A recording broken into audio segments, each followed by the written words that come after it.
become the president of MACNA? MACNA, yeah. So about 6 years ago,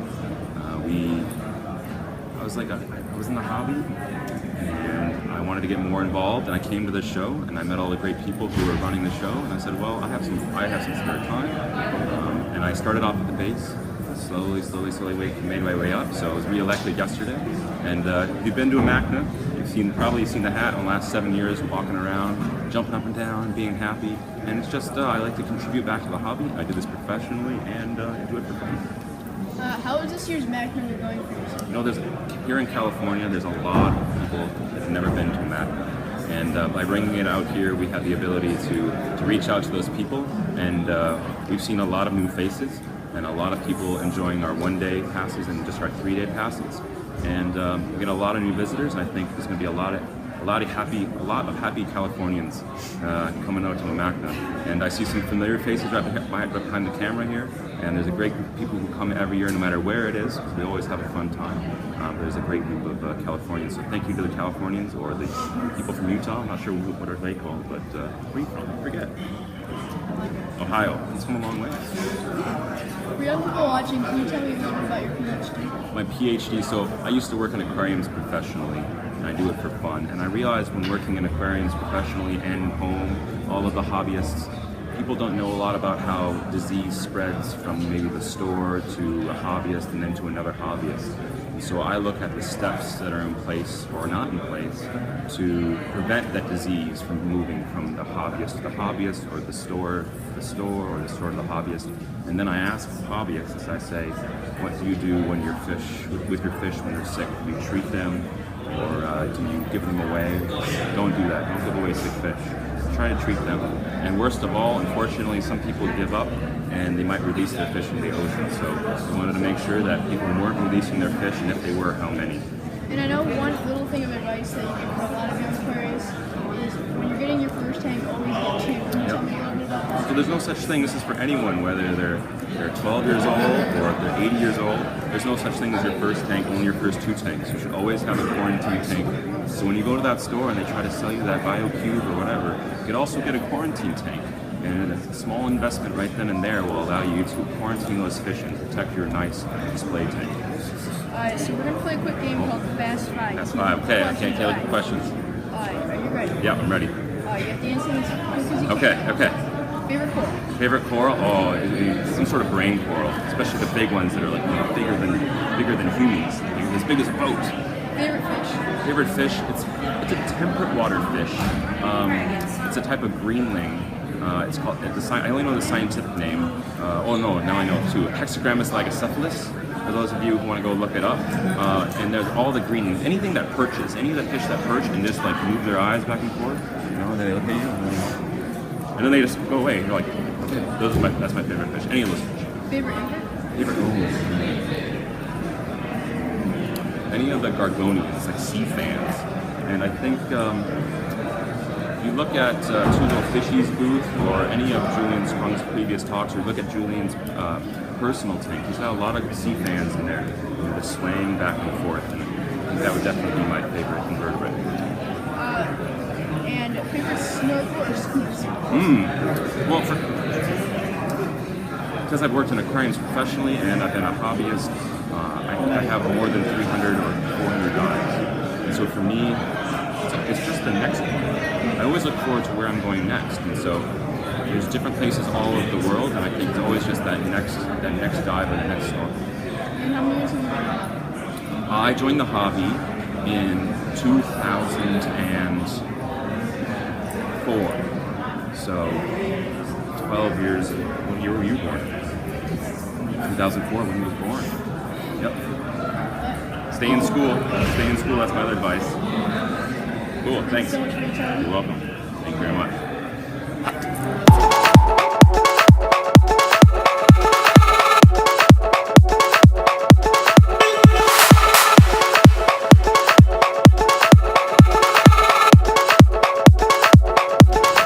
I'm here with George from Coralfish 12G, and I'm going to ask him a couple questions for an interview, so let's get started.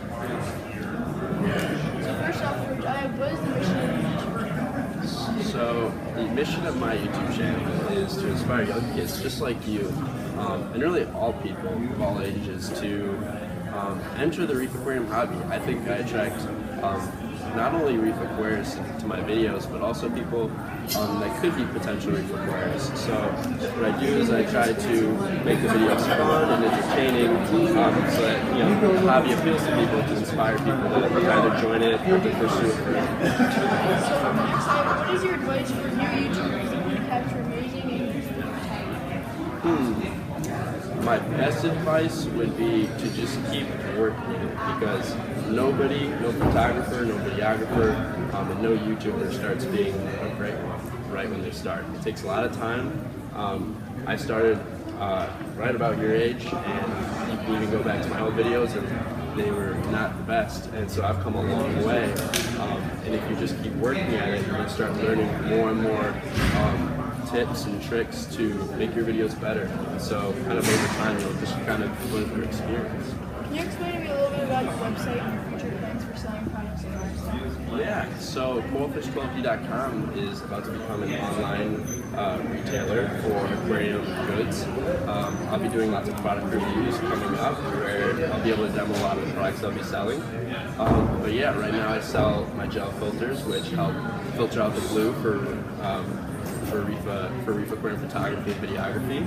I've sold a lot of those. They really do help out people trying to capture the real colors of corals and fish in their aquariums. So yeah, coilfish12d.com is launching soon, and stay tuned for video updates on that. And I have one more question. How is your website going?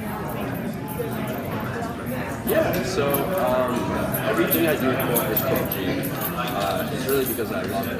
That comes first. You can't. I don't encourage anyone to pursue any business venture unless they have a real passion for it.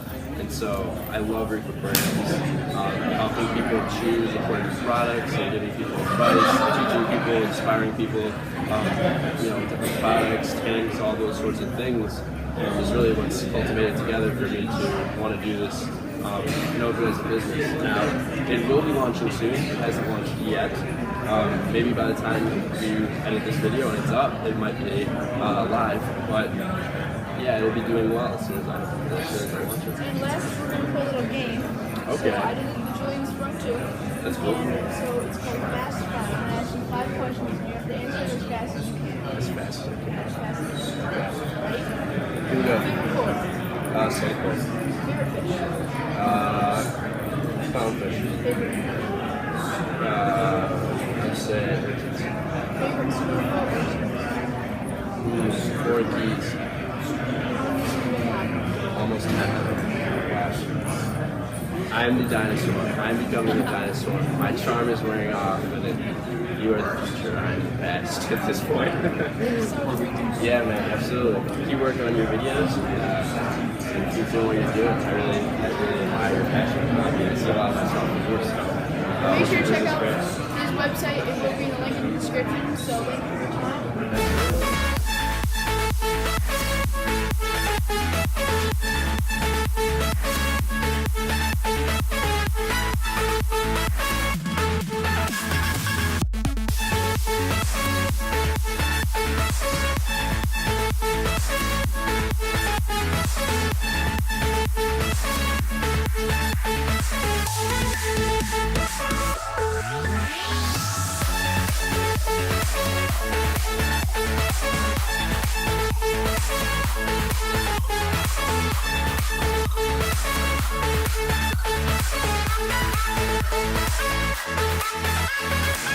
I'm here with Dr. Mac from Pacific East Aquaculture, and I'm just going to ask him a couple questions. So first off, tell me a little bit about your education at veterinary. Well, I'm a veterinarian, so I went to veterinary school, and then after veterinary school, I did a residency at the University of Pennsylvania in pathology, and I'm board certified in veterinary pathology. And why did you decide to start Pacific East Aquaculture? Well, I've been a hobbyist, marine aquarium hobbyist since 1968, and so I've been involved in it as a hobby most of my life. And the hobby got a little bit out of control, as it probably will for you. It's, you fill up your one tank and then you start another tank, and so for me it just, it got a little extreme, and we started selling frags, and we said, well, we need to make this into a real business. So then we started Pacific East Aquaculture 16 years ago, and actually started in our basement, and then it grew into us designing and building our current facility. And now we do retail and wholesale and travel all around the world hand-picking corals. So what are the pros and cons of selling corals online? Well, the pros are, like anything else online, folks can go on there and see exactly the piece that they're buying. So you have what you see is what you get photos. So it's really easy for folks to pick out what they want, and like anywhere else online, they can add the shipping and look at all the costs, and so it's easy from that standpoint. The difficulty is, like any online business, you're unfortunately open to negative reviews that may not be honest. So you could have competitors that could put reviews, you could have someone that has a minor complaint and make it look as though, you know, it's the worst thing in the world. So yeah, that's the big challenge is you sort of live and die by your reputation, and when you're online, people are going to look at those reviews and they may be honest or they might not be very honest. So that's a little difficult aspect because you really can't respond to those effectively. What is the most popular coral you sell? No, that's difficult to say. There's so many that we sell. You know, we have some hobbyists that are looking for beginner corals, and we have other folks that are more advanced that are looking for more premium corals. So it would be really difficult to say what the most popular coral. Possibly acropora, I would say, because they're a little bit more difficult to grow, so there aren't as many vendors that sell those. So I'd say maybe acropora. And I just want to play a quick game with you. It's going to be called Fast Five. So I'm going to ask you 5 questions and you have to answer this fast. All right. Favorite coral? Acropora. Favorite fish? Wrasse. Favorite invert? Favorite invert, did you say? Hermit crab. Favorite snorkel or scuba spot? Fiji. And how many years have you been hobby? Since 1968. You'll have to calculate that. Thank you so much for your time. You're welcome. Thank you. Subscribe to my channel. Thank you.